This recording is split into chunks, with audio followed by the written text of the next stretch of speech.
MacCallum from Fox Sports 1. And this story that we are following obviously very closely today for you. Thousands of Muslim Brotherhood supporters are now marching on downtown Cairo. We understand that they are building barricades along the side of the streets to protect themselves from the other side. And it is called a day of rage that they have called for in response to the bloody military crackdown that we have witnessed the past few days. Meanwhile, here at home, some critics have something to say about the president's response on all this to the violence in Egypt after he weighed in on the chaos from his summer rental home. Watch this. The United States strongly condemns the steps that have been taken by Egypt's interim government and security forces. We deplore violence against civilians. We support universal rights essential to human dignity, including the right to peaceful protest. Well, Bob Beckel is a former Democratic campaign manager and co-host of The Five, and Myra Miller is an advisor to congressional Republicans and a senior vice president of the Winston Group. Welcome to both of you. So good to have you here this morning, both of you. So Bob, the discussion was, you know, we were asking ourselves when that played, because we got an audio version of it first yesterday from Martha's Vineyard, and then later on we got the video version. And by the time we got the video version, we later learned that the president had gone to play a round of golf. Everybody knows the president's on vacation. The question is that a smart way to present the president in terms of how he's handling this crisis while he's on vacation? Well, no, I think a better choice would have been to have him go knit. We kidding each other? I mean, the guy's on vacation. He's going to play golf. What is he going to do about Egypt beyond the statement he made? I mean, perfectly legitimate. And, you know, he gets more heat for golf than I used to get for my grades, which were never very good. But, you know, I think you just have to give him a break. Myra, give him a break?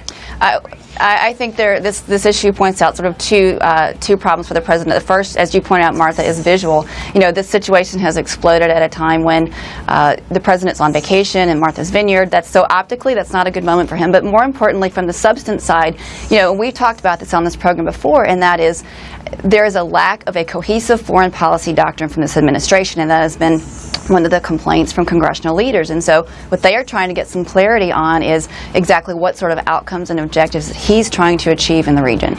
You know, Bob, I know that you think it's silly to discuss this golf thing, and I understand where you're coming from on that, because I agree with you that the president, every president needs a break, and I think the American people completely accept that. What I'm talking about, though, is the perception, and sometimes perceptions are important in terms of how seriously something's being taken.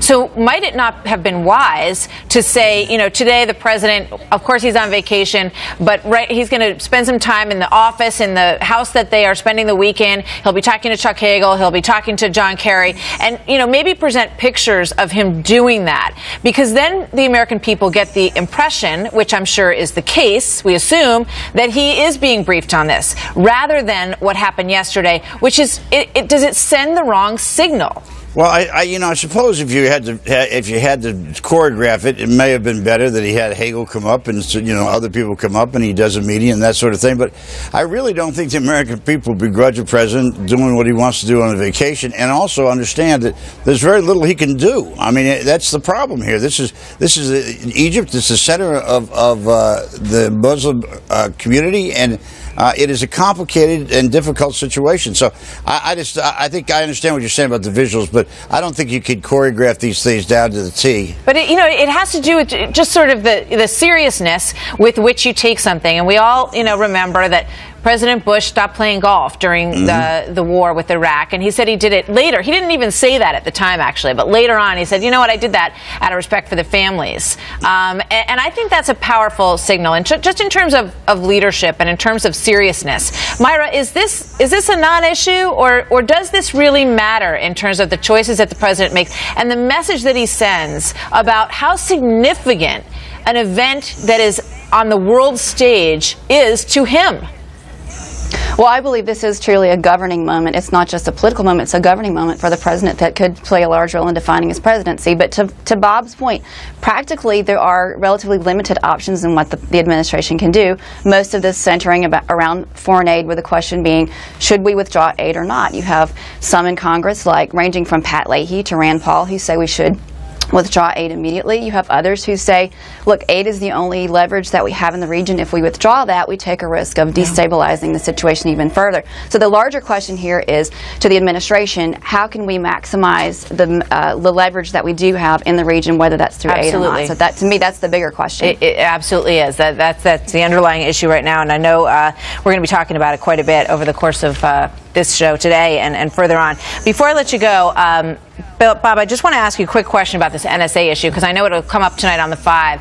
What do you think about these new revelations about the more than 2,000 mistakes, it's being called right now, collecting the wrong data, some of it domestic? It's just another continuing chapter in what, in my view, is an unconstitutional exercise by the NSA. They ought to get out of our business. They ought to get away from our telephone records. If they have somebody that they need to target because they've got information that person poses a threat to the United States, fine.